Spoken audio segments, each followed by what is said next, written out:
강요했다고 주장하면서 이 강요와 횡령 혐의로 경찰을 고발한다고 밝혔습니다.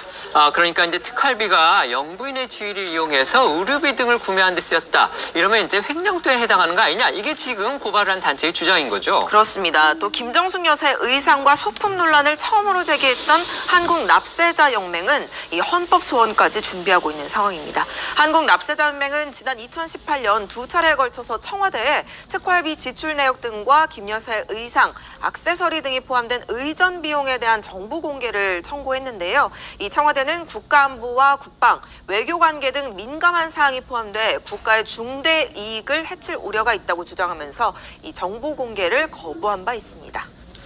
이 공방, 그런데 이제 소송으로까지 또 이어졌었죠? 네, 그렇습니다. 그런데 지난달 10일 1심 재판부가 납세자 연맹이 요구한 이 정보 중에서 개인정보 등 민감한 부분만 빼고 사실상 모두 공개하라는 취지의 판결을 내렸습니다. 즉, 한국 납세자 연맹의 손을 들어준 거죠. 청와대가 이 1심 판결에 불복해서 항소를 하지 않았습니까? 문 대통령이 이제 퇴임하면 관련된 자료는 대통령 기록물로 지정이 됩니다. 그렇게 되면 관련법에 따라서 15년 동안 또 사생활 관련 자료는 최장 30년 동안 공개가 금지되는 그런 상황인 거죠. 네, 더구나 2심 소송의 판결이 언제 나올지 불투명한 상황에서 이럴 경우에 소송 청구 자체가 각하 처분이 될 가능성도 있습니다. 이 때문에 납세자 연맹 측은 이에 대비해서 헌법 소원도 준비 중이라는 겁니다.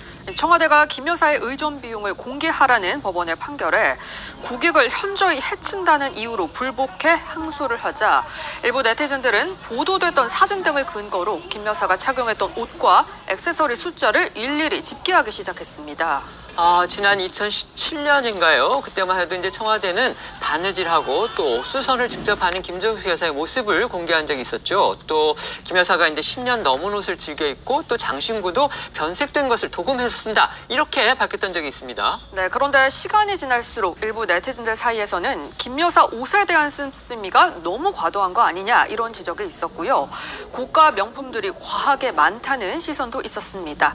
급기야는 문 대통령의 퇴임을 목전에 두고 네티즌들이 김 여사의 옷과 패션 소품들을 일일이 헤아리는 작업에 나선 상황에 이른 거고요.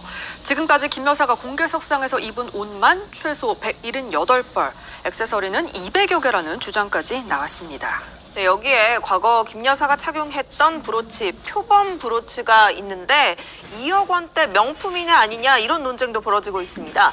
해당 명품으로 지목된 브랜드에서는 한국 지사에서는 브로치를 판매하고 있지 않지만 외국 지사에서 판매되고 있는지는 알 수 없다. 이런 답변을 내놨다고 합니다. 국민의힘에서도 이 김 여사의 옷값과 액세서리 논쟁에 공식적으로 가세를 했는데요. 관련 목소리 들어보겠습니다.